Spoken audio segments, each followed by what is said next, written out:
All right, hey guys, how's it going? This is my daughter, Charlie. Hi. Hi. Sorry.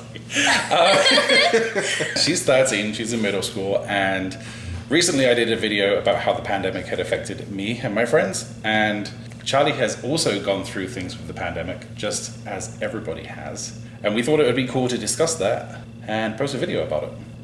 All right, so the pandemic. Charlie, when did the pandemic start, and what was your first thoughts when you found out that you were going to be doing school from home? March 2020, and also I just kind of was excited, I guess, because I didn't think it was going to last that long. So I was just excited to not have to go to school. Yeah, that makes sense. I pretty much was told that we were going to be working from home, and I was super excited. Yeah. Who wants to get up every day and go into an office or a building? Exactly. Right. Like I was excited to just not have to. So it seemed like the first few months of the pandemic, it was like exciting to be at home doing stuff, but it also got really monotonous. Like, you used to get up and go on the bus and go to school. I used to get up and go to work, and it was like a change of scenery and a change of people. But now it's just like you wake up, you're in your room, you see the same people, and when you're around the same person all the time, you just start to get annoyed with them just because, right? You know what I mean. Are you getting annoyed with me? I was getting annoyed with my roommates who would, on the bunk beds, one of them they would put their feet on my bed because I was right in the middle. Uh-huh. And they would put their feet on my bed and, push me up. Yeah. And it got really annoying. And you used to get a break from that stuff, right? And all your siblings are younger than you, so they all do different things. And I'm sure as well that sometimes your siblings were getting frustrated with you, and there was just arguments, right? Like, it was just an environment that there was never a break from anybody. Yeah. Yeah, and that was tough. Like, you wake up and you'd go to sleep, always seeing the same people. And so something that I noticed pretty quickly was that I no longer saw my friends, right? I mean, at the beginning of the pandemic, you literally couldn't see your friends, right? Yeah. It was illegal. Yeah. Thanks to our governor who ruled, nope. And they could literally call the police on you for breaking that executive order. Yeah. So when you found out that you couldn't actually see your friends again, how did that make you feel? Well, I stopped talking to one of them. Yeah. And then the other one, I would just kind of FaceTime with her.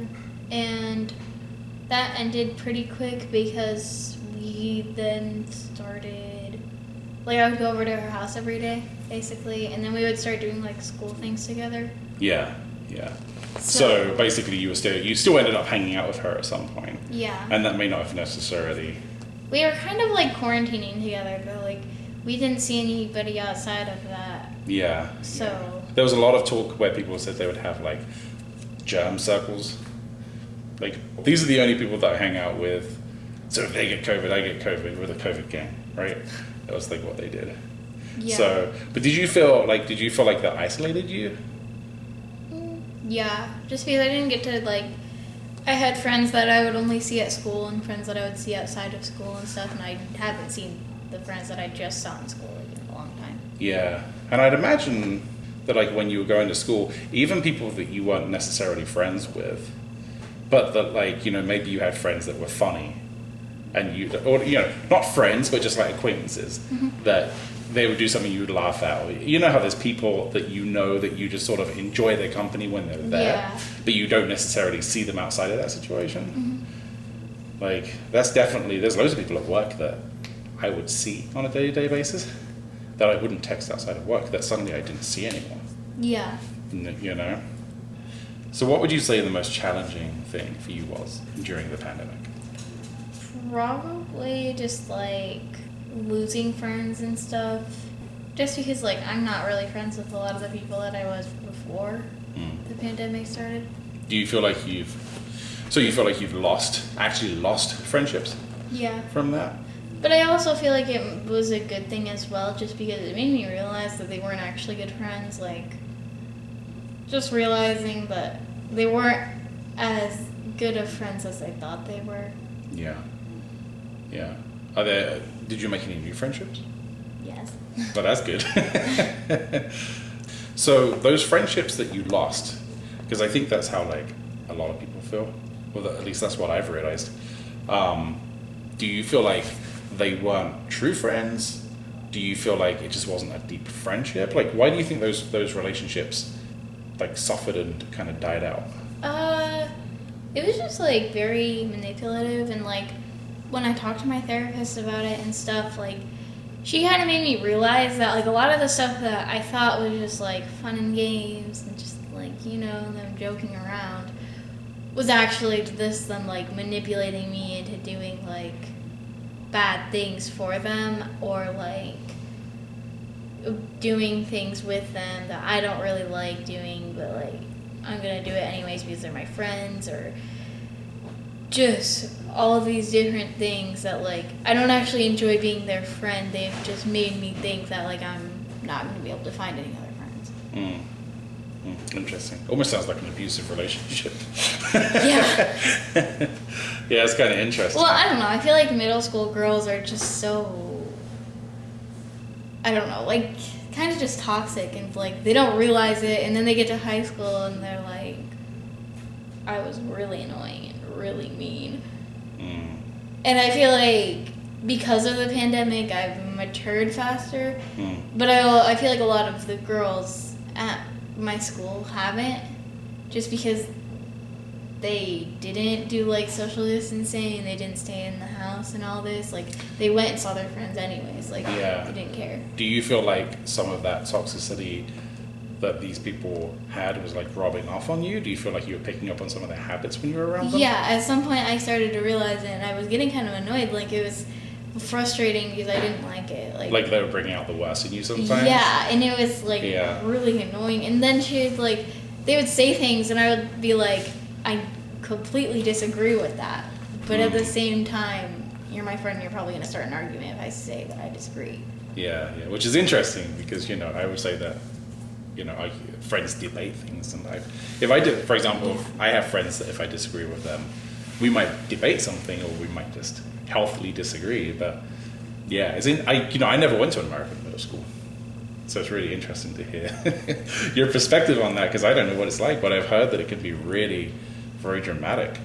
Yeah, I don't want to talk bad about my school, but I will say that it's very cliquey. Like, it's just, there's the popular girls, there's popular boys, there's like the nerdy groups, there's the ones that are like in between. Everyone's kind of grouping together. Yeah. It's hard to break into, And I just hate that because I don't like being in their groups, because there's always some kind of drama and stupid stuff like that, and I just don't feel like it.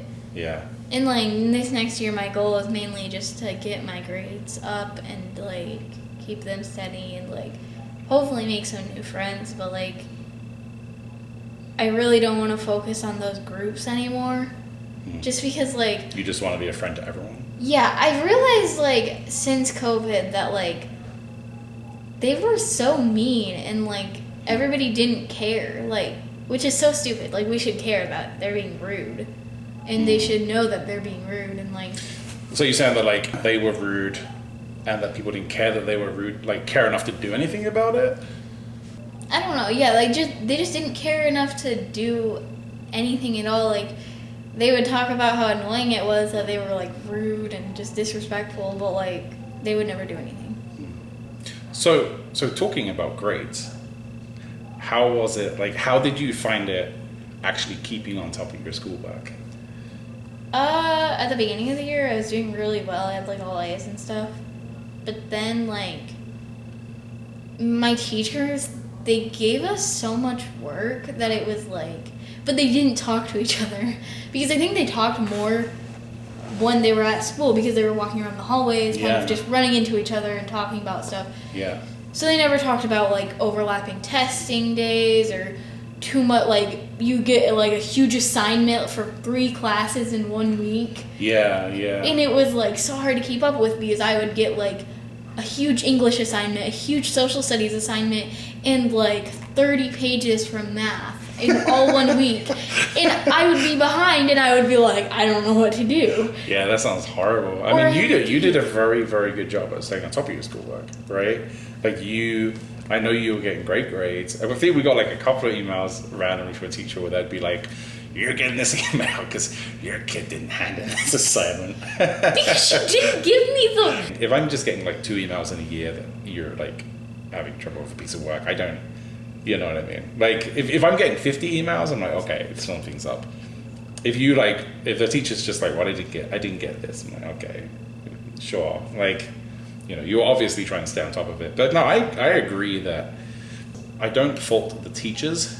I think that all those teachers becoming online teachers must have been so hard for them, because I know even with all of the other kids, it was just like, it was awful. There was so much stuff coming through just in the elementary school, and it was like ridiculous numbers of emails, Zoom meetings, all this stuff to keep track of. And then that, like you say, like in middle school obviously you have a lot of different teachers, but in elementary school it was hard for them to coordinate as well. Yeah. And things would like overlap all the time, and and I think part of that, these teachers, the teacher unions had an issue with it, because they said that these teachers weren't ever trained to be virtual teachers.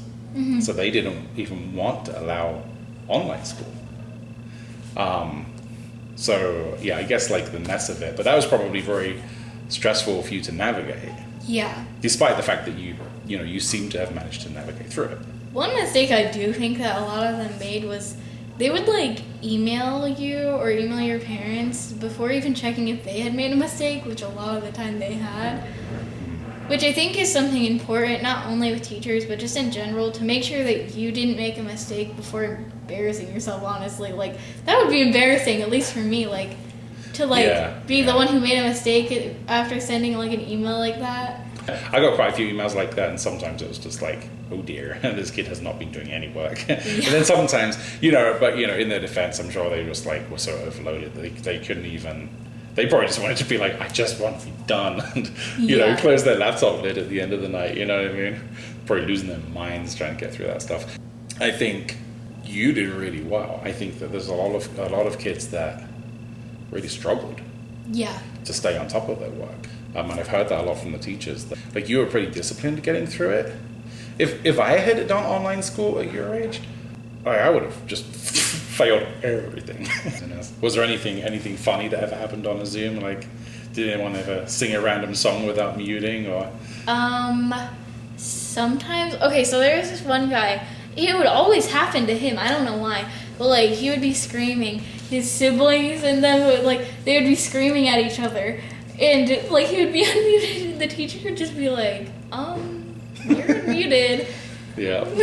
Yeah. I'm sure that I've like randomly shouted at someone on someone else's Zoom call. Like, I feel like that's inevitable when you have 7 Zoom calls running in a house. No, I have done it on accident. Yeah. I was talking about my cat, but the part that they heard, it sounded like I was like gossiping with someone. So and then she was like, she gave me like this dirty look like through the screen. Mm-hmm. And like that rude voice, Yeah, that's fine. Like, Charlie, you're unmuted. I was like, oh. Yeah.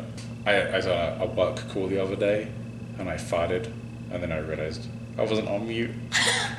And I was just thinking to myself, like, did the noise cancellation cancel out my fart, or like, is everyone just so nice that they're not saying anything? Like, who knows? So what would you do different if you were to go back?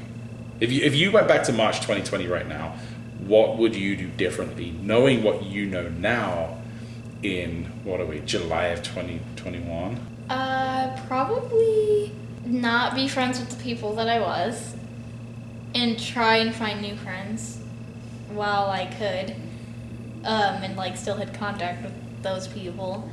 Probably just like try to keep up with like my normal things. Yeah. Just because I really got off track. Like, I feel like I do a lot of things very differently now. Yeah, because all your routines changed, right? Yeah. You don't have to shower. No one's going to see you, right? Like, there's just so many things that you used to do because you were going somewhere that suddenly have stopped happening. Yeah. So, like, which of those do you think were, like, the biggest struggles? Of, like... of like routines or things that you would try to change or that you wish you were more aware of? Probably like at first I kind of like changed my routine a little bit to like fit my new like schedule, I guess. Yeah. But like then summer came and I was expecting to go back to school. Yeah. And then we didn't, and that was kind of unexpected, so I didn't really know what to do, and I tried to make it as similar as I could to like regular school, but it didn't really work that well. And then like the move, and it was just kind of so much that my schedule was like completely different, and it was really hard to get back on track. Yeah, like all of your habits had like stopped that from being able to happen. Yeah. Yeah, because it's easy if you have to get on a bus. Yeah. Right, but when you have to like get up yourself in the morning and drag on, it's really hard to be motivated. Yeah. Yeah, it's weird. It's almost like the fear of people seeing us in the morning is what makes us get up and actually brush our hair. I remember this one time, I was like so tired for some reason, and I think it was like we had gone to a haunted house, and it was like it ended up being a lot longer than we thought, so we were out later. It was really tired, and I was in choir, and I fell asleep. So this was choir on a Zoom? Yeah, nobody knew that I had fallen asleep because we didn't even have to like unmute to sing or anything. Huh. He didn't even care.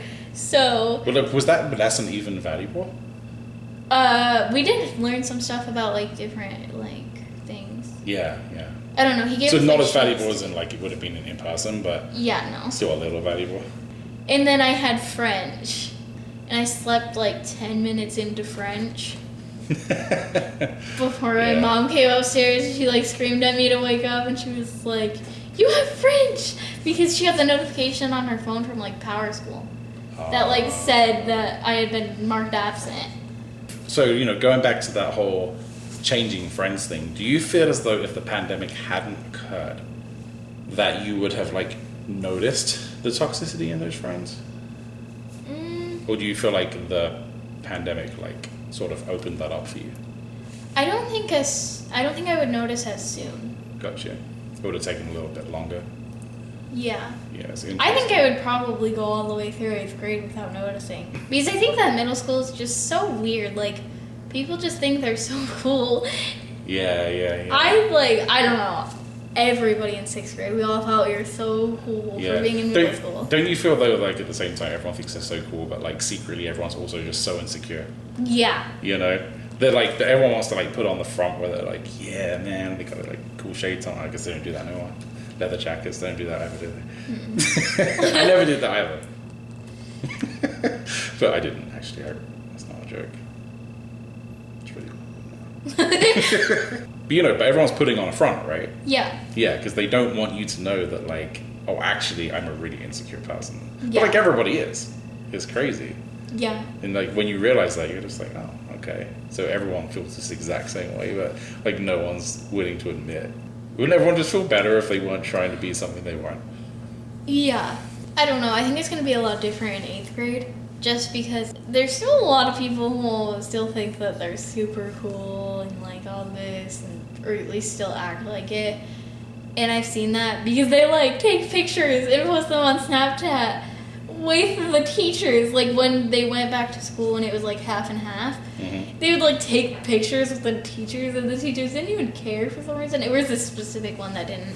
And like they would take pictures in the bathroom, make TikToks in the bathroom, and I'd see them, I'd be like, they had their phone in their backpack, and you don't get a locker during COVID. So they would just take their backpack around, and they would have to take their backpack to the bathroom. Yeah.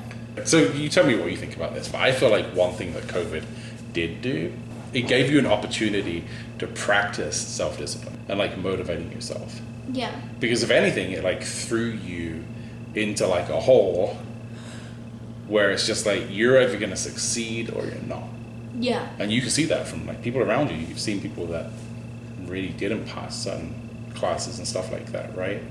And so you got the opportunity to struggle with that stuff. Like, do you feel like that's like improved you in a way? Like, do you feel like that's Yeah. made you better at certain things? I just feel like I've opened my eyes a lot for like a lot of the things that I don't know, like stupid tricks on YouTube that I fell for. I just kind of got through that phase of just being someone I guess like I wasn't. Not being someone I wasn't, but like maybe feeling like some level of inadequacy. yeah. Yeah. That's an interesting one. I feel a lot of people feel that. Because I feel like I'm a lot weirder than like I show at school. Yeah. And like Yeah, you're definitely really weird. I'm just joking. no, but like I don't know. I feel like I would only really show that with my friends and stuff, and I would prefer to like be that weird all the time, just because. You just like basically you just want to be allowed to be yourself. Yeah, I don't like being just like hidden away. Like shy. When I'm at school, You're not yeah. being shy. Yeah, like I don't really feel like doing that. It's like so much work that I didn't really realize then. Yeah, it's really interesting. So you mentioned, I know earlier you mentioned the therapist thing. Like, would you recommend someone like this in this situation? Like, how valuable has having a therapist been to you? Pretty valuable. Like in a few months, it'll be a year since we started talking, and then she's helped me a lot with like a lot of things, and Yeah.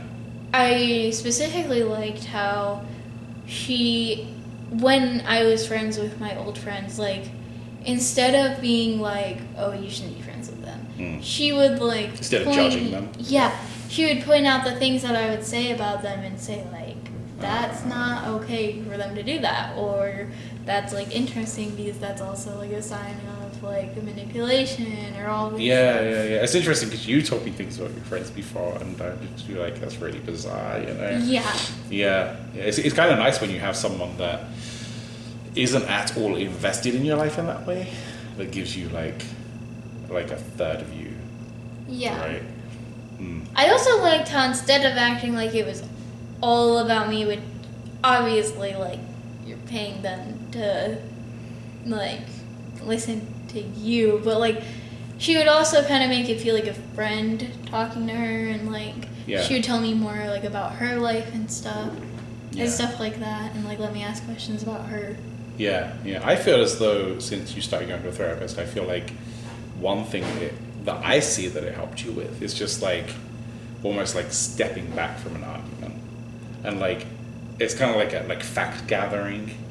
Like, instead of just like instantly having an opinion or a response, like I think that you take more time now to understand a situation. You know what I mean? Yeah. You know, it's kind of like if I said to you, "Oh, the sky is red," well, you automatically like want to say, "Oh, the sky is blue," but like the sky could actually be red at the time I'm saying it. Mm-hmm. You know, and so it's interesting because we always have like an instant response.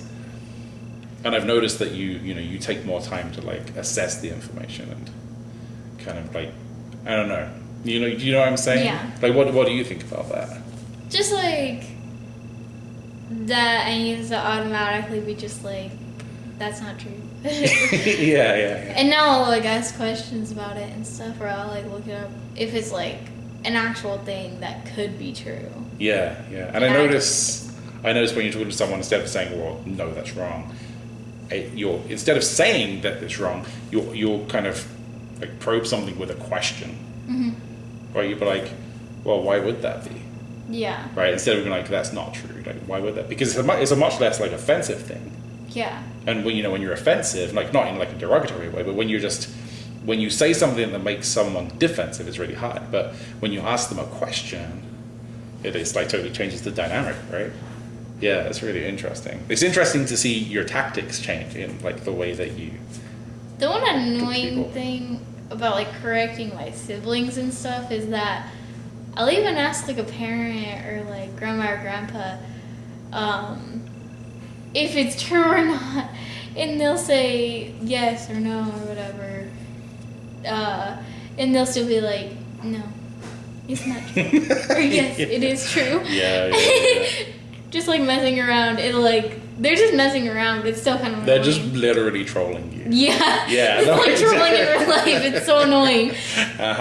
No, I know. It's one of those. And I think you've like when you talk about those like that toxicity and stuff, I think one thing I feel like you are touching on is, where do you spend your energy? Do you spend your energy feeling frustrated that someone's like sort of screwing with you? Or do you like take that energy and go find like new friends? Yeah. You know? And like, I know in the past, like when I was younger, I would argue something way too far. Like, you know, just like, it's like you can't put your phone down. And I've got to win this argument, right? You're just like, dude, you're wrong. And you're just like typing like 300 words per minute because you're so angry for whatever reason. I'm just like, you're not going to win this. And then like by the next day, you're just emotionally exhausted, and all for what? And I feel like I have friends now. I would never get into that situation with them. And I know you've talked about some of your new friends, and it sounds like you're finding friends like that too, that you can just be yourself around and feel comfortable around. Yeah, I feel like with my old friends, like, I just related to them like a little bit too much. It's like, sometimes you don't really want to relate to people because, like, for example, one of them, like, had divorced parents like me, and I guess that gave me comfort, but at the same time, like, we related on too much, and it was kind of like... It's almost too easy to argue because... Yeah. The experiences were so personal. Yeah. Yeah. And Do you have much to learn from someone that's the same as you? Yeah, exactly. Yeah. And like now my new friends, like she doesn't have divorced parents and she doesn't have like a bunch of siblings and she doesn't live in the same place as me. Like she has completely different experiences. Also, I can tell her things without us not being friends anymore and then her telling the whole school all of my secrets. That's one of the things that I really hate about being friends with people at school. Like, I want to be friends with people who live near me and go to the same school as me and all this stuff. But then I feel like I can't tell them stuff because what if we stop being friends and they just tell everybody all of my secrets?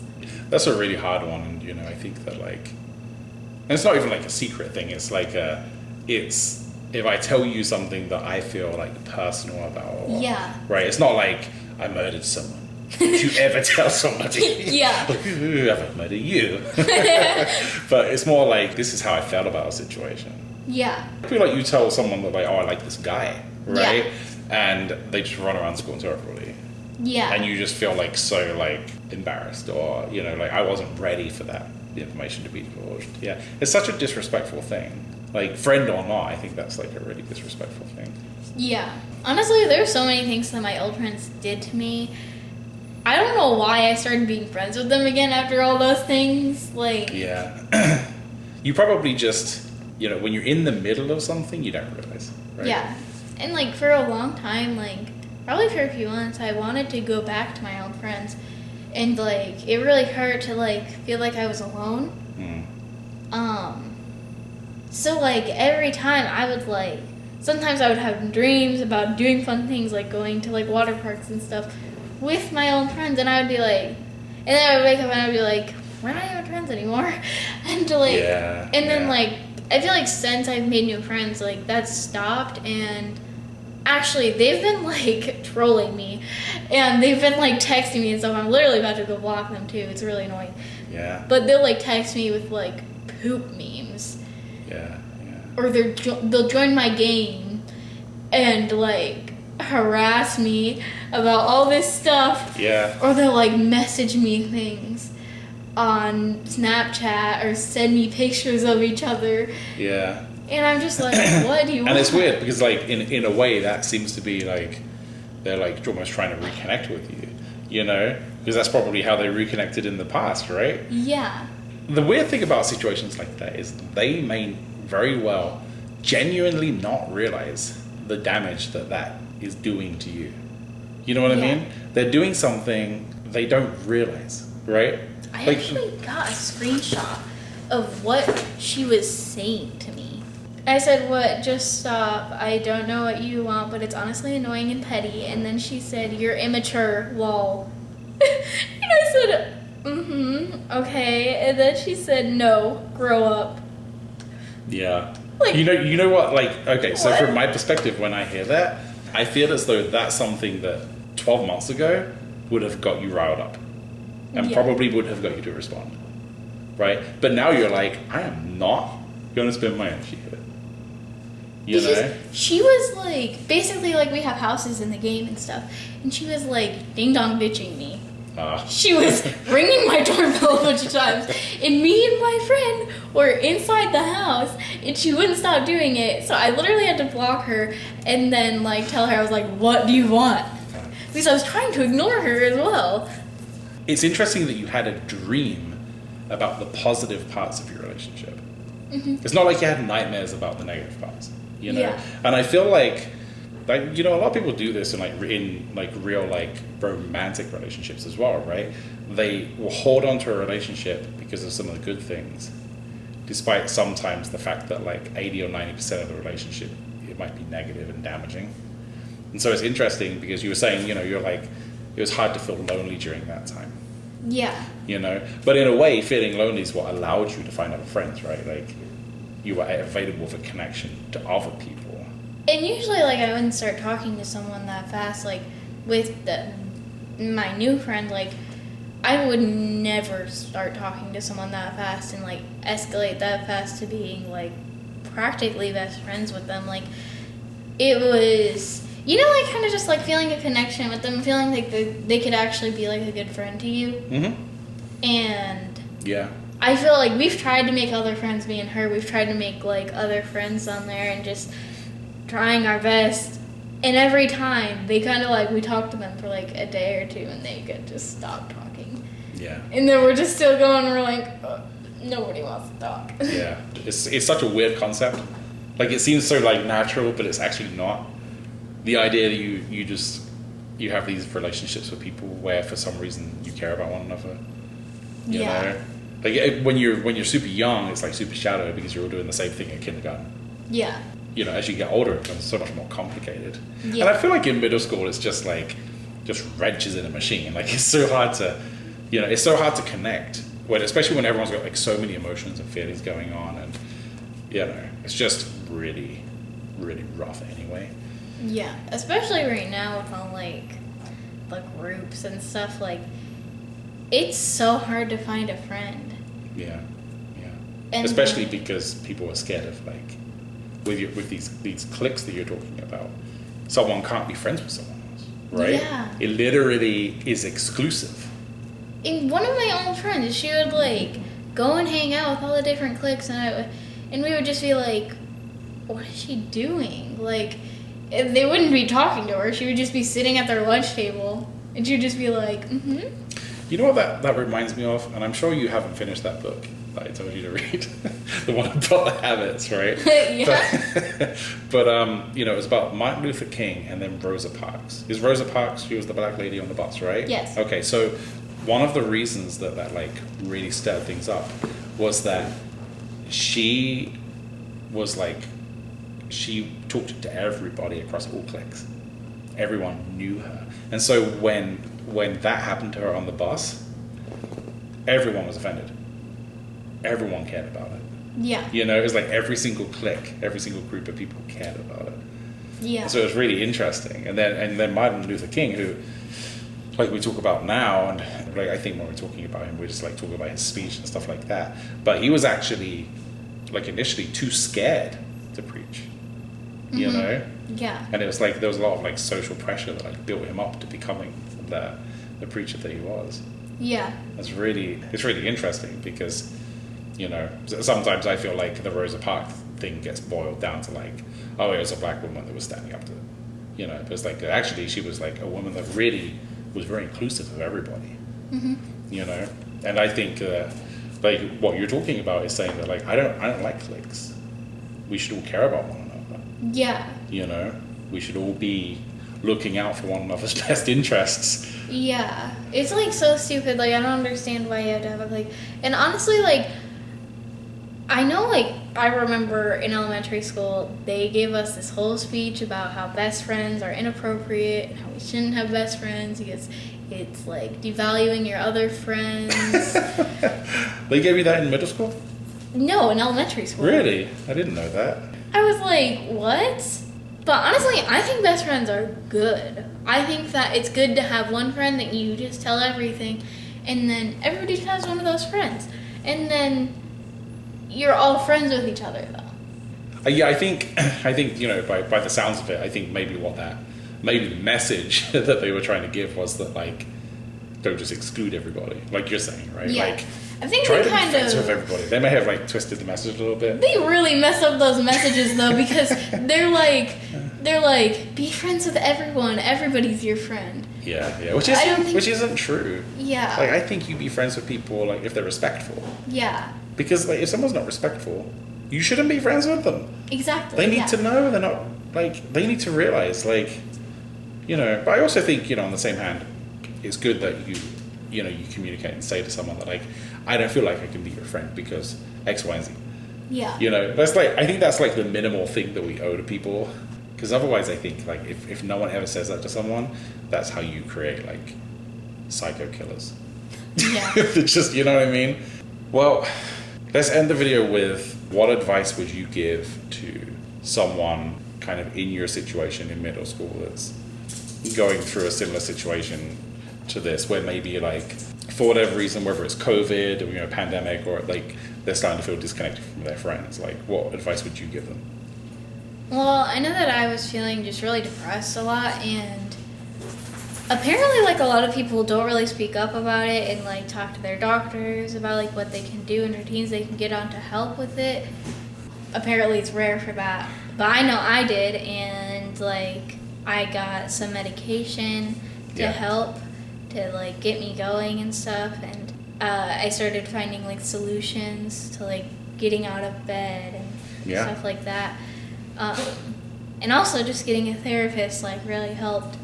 Yeah.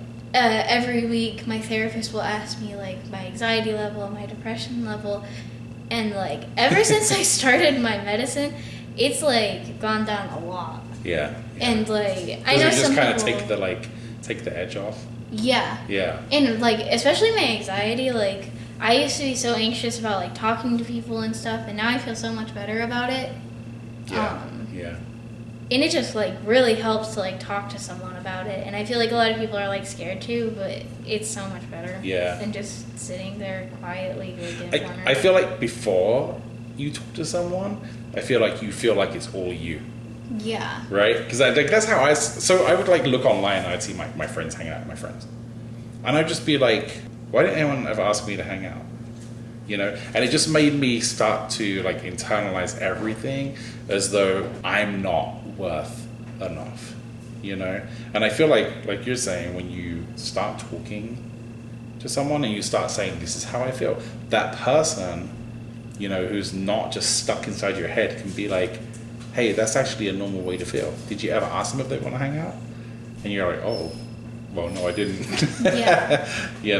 The problem is that everyone's feeling like that, right? Yeah. And we just don't like, it's like a selfish thought that you can't help it.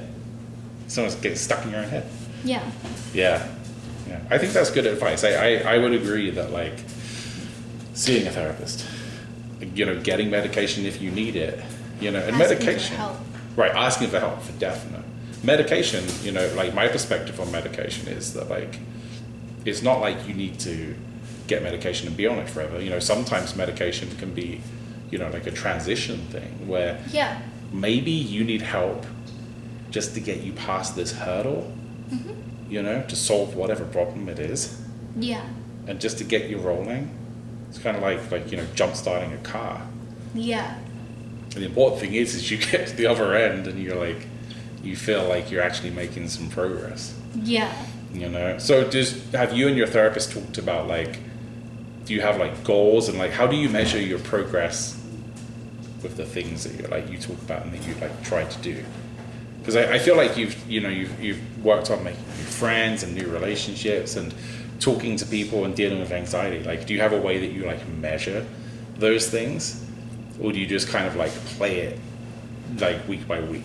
Kind of like the positives and the negatives of the week, and like seeing how much happened or how mad I am during the session, or how happy I am or how sad I am. Yeah. Just kind of like seeing my different moods depending on what I'm talking about and stuff like that. So basically it sounds like maybe your therapist sort of keeps track of where you're at. Yeah, and she writes everything down, just like, and she has this like thing, I don't know what it's called, the like that measures like if my depression goes up or down, or if my anxiety goes up. So she has like a bunch of questions she asks you, and then she's Yeah. able to like calculate. Yeah, that's interesting. And so really, you're able to tell where you are because look, effectively, you have a professional helping you assess that situation, right? So she's able to gauge your And something progress. I think is really funny about her is that she's been married 3 times. Yeah. Her first husband, they got divorced. Her second husband died, and now she's on her third husband. And we were talking about it, and she was like, "Yeah, I think that a lot of people would think that it's weird that I'm a marriage counselor," because she's also a marriage counselor, and I've been married 3 times. But I think that it's actually like a good thing because she has A 3 lot of different experience. perspectives. Yeah. Because That's true. a healthy relationship, a relationship where there's secrets, and a relationship where it was abusive. Like, there's a lot of different things, so she can like assess different relationships. Yeah. I mean, like if you were trying to learn how to fly a plane, the best thing to do would probably be to learn from someone that's crashed a plane before and flipped, right? Yeah, but no, that's true. Like experience counts. Yeah. You know, it's like you can know how to drive a car, or you can know how to drive a car because you've driven a car. Yeah. There's a difference, right? Like I know this does this and this does this, but then you get into a car and you plow into a wall because you've never actually experienced it. I mean, that's a super valid point. And it sounds like she's a really good therapist, which is nice, you know. Is she the first one that you found? Or did you try different therapists? Well, we didn't try different therapists. We like had like practice sessions with so many different ones, but then like the insurance wouldn't cover it. And then we finally found her, the insurance still didn't cover it, so now we're paying. Yeah. But it's a lot cheaper. So like we tried to do a lot of different people, but I kind of just didn't really connect with them because they were kind of like weird. Yeah. Yeah. So I mean, you had to find the right one, right? Yeah. It sounds like she's a good fit for you. Yeah. You know, I see that. I can see the improvements. I can see why it's like helping. She also has like a good perspective on like younger people and like older people and just because she's like 50. Yeah. Yeah. Yeah. So she's lived it. Yeah. Yeah. But she also has like younger children who are still in their like 20s. So Right. she knows how they feel as well. Yeah, exactly. Yeah. So let's end the video here because I think we've covered a lot, and I think, you know, if the people watching have any other questions, then we can always come back to this and like, you know, cover those questions in more detail. Yeah. I think it's super interesting to hear like your perspective on, you know, because there's a lot of that stuff that I didn't even know. Mm-hmm. You know, and I think that. Yeah, I would say at the beginning of the pandemic, I figured that like it would definitely be like rough in some places, but I don't think that like I anticipated like how much effect it could have. Yeah. You know, like way underestimated. I think I got the timing right because I was like, I'm pretty sure it's going to end in the summer of 2021. And here we are, it's finally ended. And I think everyone else thought it was going to be like, no, it'll be over in 2 months. I'm like, nah, that ain't happening. Yeah. It's not over till you get a vaccine. But yeah, I definitely didn't think that. I thought it would have effects on like friendships and things like that, but I didn't realize it would be so like devastating for so many people. Yeah. You know, and like definitely didn't predict that everyone would get like stuck in their minds. But, Yeah. you know, so it's pretty interesting. But yeah, so thanks for talking to me about it, and I'm sure you'll watch the video for any comments and just see what people think. Yeah. But yeah, thank you guys for watching. Do you have any last words? No. Not that I'm gonna murder you or anything. Yes. So thanks for watching, guys. If you have any questions, then feel free to leave a comment. And if there's any particular piece of this topic that you want us to cover in more detail, feel free to say so, and maybe we will record another video. But until then, see you later. Bye.